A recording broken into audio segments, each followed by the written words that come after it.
Yes! Bienvenue à Happiness Potential, la chaîne de la vitalité permanente. C'est l'histoire de Audrey et de Stéphane qui se lèvent le matin, quasiment tous les matins, à 4h30, avec une lourdeur, avec le visage froissé, avec l'envie de dormir, avec même l'envie de se recoucher encore. Ouais, ça arrive à des millions de personnes chaque matin.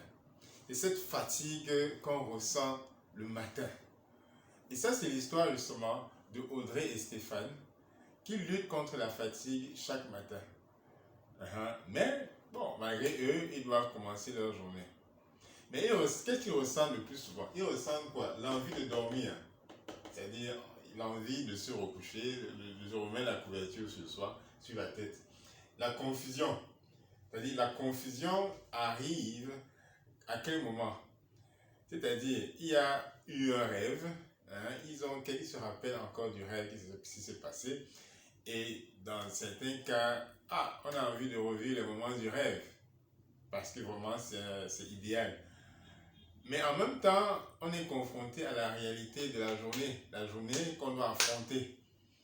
Donc, c'est dur. Mentalement, il faut faire un choix, et rapide, mais le corps ne répond pas, le mental ne répond pas. Donc, il y a cette confusion-là qui règne. La lenteur du mouvement. C'est lent, il y a une lenteur et une fatigue. Des émotions mixtes. Souvent, l'angoisse avec laquelle on a dormi hier. L'angoisse ou bien un état légèrement dépressif. Il peut y avoir quelques moments de joie, mais de la veille, mais qui se transgresse, qui continue à être ressenti justement le matin.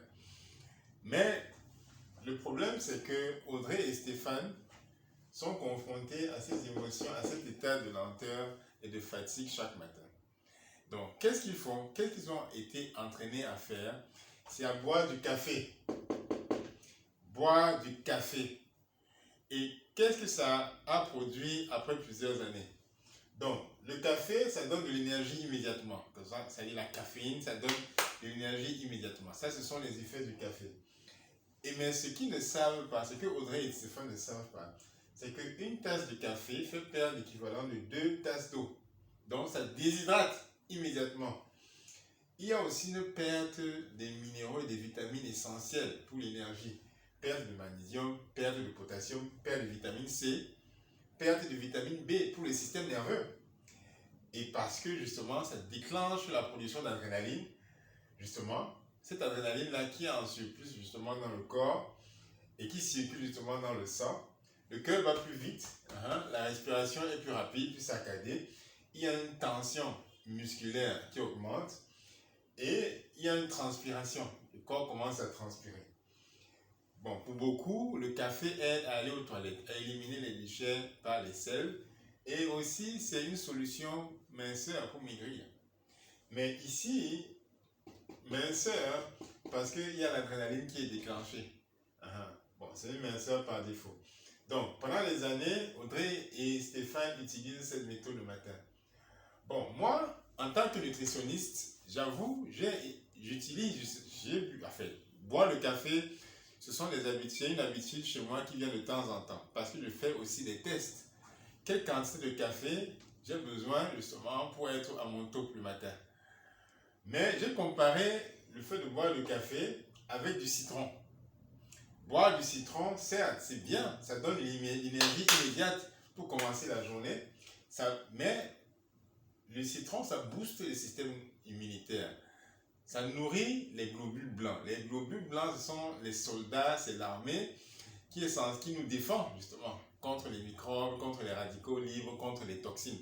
On en a vraiment besoin justement. Et la vitamine C arme notre structure. La peau, les ongles, les cheveux, ça c'est notre structure. Les os, les vertèbres, les dents, le squelette. La vitamine C aide à renforcer cette structure-là. Le cartilage, le collagène. Eh bien, la vitamine C, c'est très important pour ça. C'est pour ça que la vitamine C, le citron, justement, je le prends pour cette raison-là. La vitamine C également impacte et augmente la résistance au stress.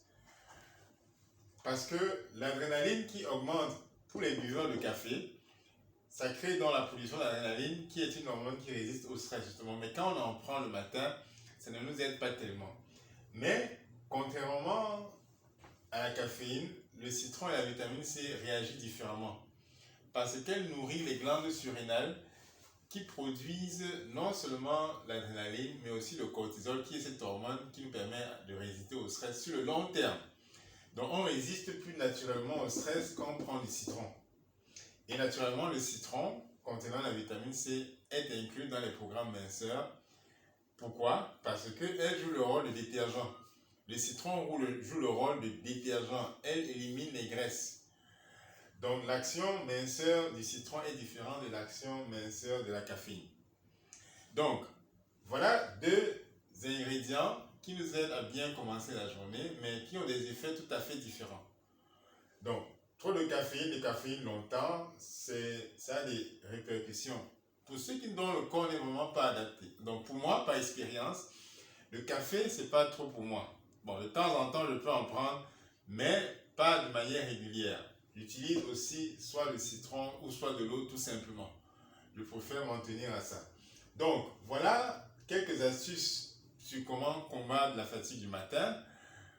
Vous pouvez utiliser aussi d'autres astuces comme faire des mouvements d'étirement, c'est-à-dire étirer le corps ou faire des exercices. Ça va aussi vous aider à combattre la fatigue du matin et à vivre dans un état de vitalité permanente. Donc, vous pouvez nous contacter ici à Happiness Potential pour d'autres astuces nutrition.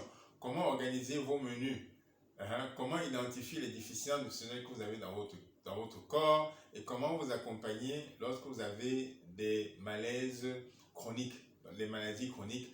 Les solutions nutrition, nous les avons développées ici à Happiness Potential pour vous permettre de développer votre capital énergétique, car toutes les personnes malades sont fatiguées. Donc, il faut développer son capital énergétique pour aller au-delà de la maladie.